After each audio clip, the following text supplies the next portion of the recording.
မင်္ဂလာကိုလူတိုင်းခုံမြင်ကြပါတယ်လူချင်ကြပါတယ်ကောင်းမြတ်တဲ့အရာဖြစ်တဲ့အတွက်ပါပဲမင်္ဂလာစကားပဲလူတိုင်းကြားချင်ကြပါတယ်မင်္ဂလာပဲဖြစ်ချင်ကြပါတယ်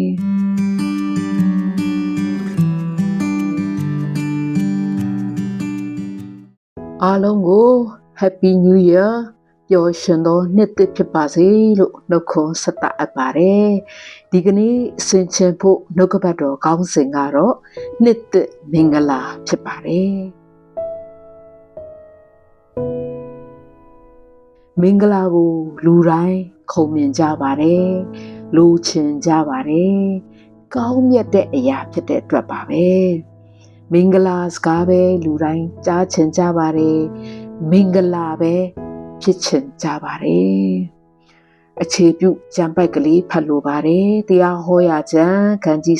7အခန်းငယ်7မှ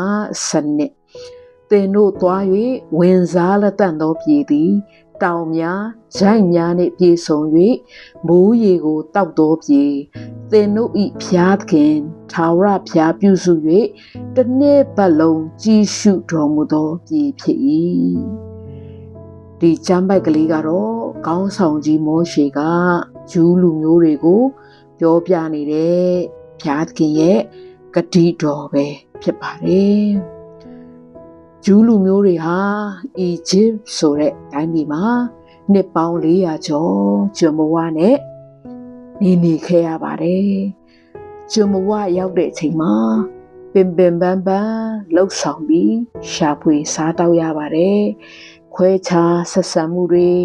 နှိပ်စက်ညှဉ်းပန်းမှုတွေကိုလည်းခံစားရတာပဲဖြစ်ပါတယ်နှစ်ပေါင်းတော်တော်ကြာသူတို့ခံစားခဲ့ရတယ်အဲ့ဒီနောက်မှာတော့သူတို့ရဲ့ဆင်းရဲဒုက္ခတွေကိုဘုရားသခင်ကကယ်တင်ပေးဖို့အော်ဟစ်ခဲ့ကြပါတယ်ဘုရားသခင်ထံသူတို့ဆုတောင်းခဲ့ကြပါတယ်သူတို့ဆုတောင်းတာကိုလည်းဘုရားသခင်ကကြားပါတယ်အဖြေပေးပါတယ်မောရှေဆိုတဲ့ခေါင်းဆောင်အဖြစ်ကျွန်ဘဝကနေကယ်တင်ပေးခဲ့တာပဲဖြစ်ပါတယ်မောရှေကဘုရားခင်ပို့ဆောင်ပြီးမဲ့တိုင်းပြည်အကြောင်းကိုဒီနေရာမှာပြောနေတာပဲဖြစ်ပါတယ်အဲ့ဒီတိုင်းပြည်ဟာဆိုလို့ရှိရင်ဘုရားခင်ကိုယ်တော်တိုင်ကြီးကြပ်ပြီးမဆကောင်းကြီးပေးမယ်ဘုရားခင်ကပြုစုမယ်ဘုရားသခင်ကတစ်နှစ်ပတ်လုံးကြည်ရှုပေးမှဖြစ်တယ်ဆိုတာကိုပြောနေခြင်းဖြစ်ပါတယ်ဒီဂတိတော်ကိုဘုရားကလူတိုင်းကိုခံစားစေလိုပါတယ်ဒီဂတိတော်တွေကိုဘယ်သူခံစားရမလဲဆိုလို့ရှိရင်ဘုရားရဲ့စကားတော်ကိုနားထောင်တဲ့သူတွေခံစားရမှာပဲဖြစ်ပါတယ်ရှမ်းပြည်နယ်ကမြို့လေးတစ်မြို့ဖြစ်တဲ့ကုတ်ခိုင်မြို့ကအမျိုးသမီးတယောက်အကြောင်းကိုကြားဖို့ပါတယ်ကုတ်ခိုင်ဆိုတာကျမတို့သိတဲ့အတိုင်းပဲရာသီဥတုအေးတဲ့ဒေသဖြစ်တယ်ဆောင်းရာသီမှာဆိုလို့ရှိရင်အမရန်မှာပဲအေးတဲ့နေရာဖြစ်ပါတယ်ရေချိုးဖို့ခက်ခဲနဲ့ချိုးရတဲ့နေရာလည်းဖြစ်ပါတယ်အဲ့ဒီအမျိုးသမီးကတော့နှစ်တိုင်းဒီဇင်ဘာလ31ရက်နေ့တကောင်ရံချိန်မှာသူဘာလုပ်လေးရှိလဲဆိုရင်ရေထချိုးပါတယ်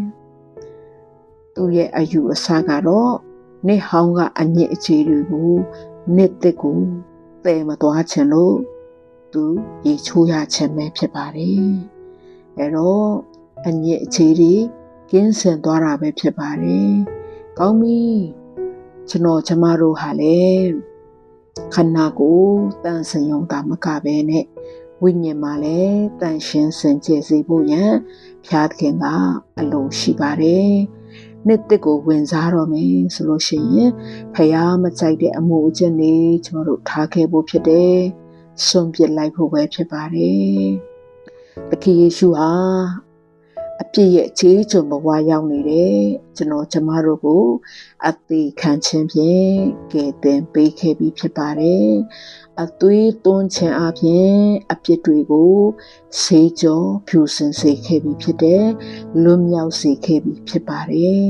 ၃ရက်မြောက်သောနေ့မှာပြန်ရှင်ခြင်းအပြင်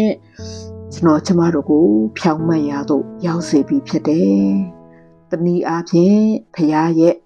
ဂတိတော်ပြေကိုဝင်စားစေခဲ့ပြီးဖြစ်ပါတယ်။ဒါကြောင့်မလို့နေ့သက်မှာဖခင်ကိုကိုးစားလျက်အသက်ရှင်ရအောင်နေ့တိုင်းမှာလေးနဲ့စွာကိုးကွယ်လျက်ဖခင်ရဲ့စကားကို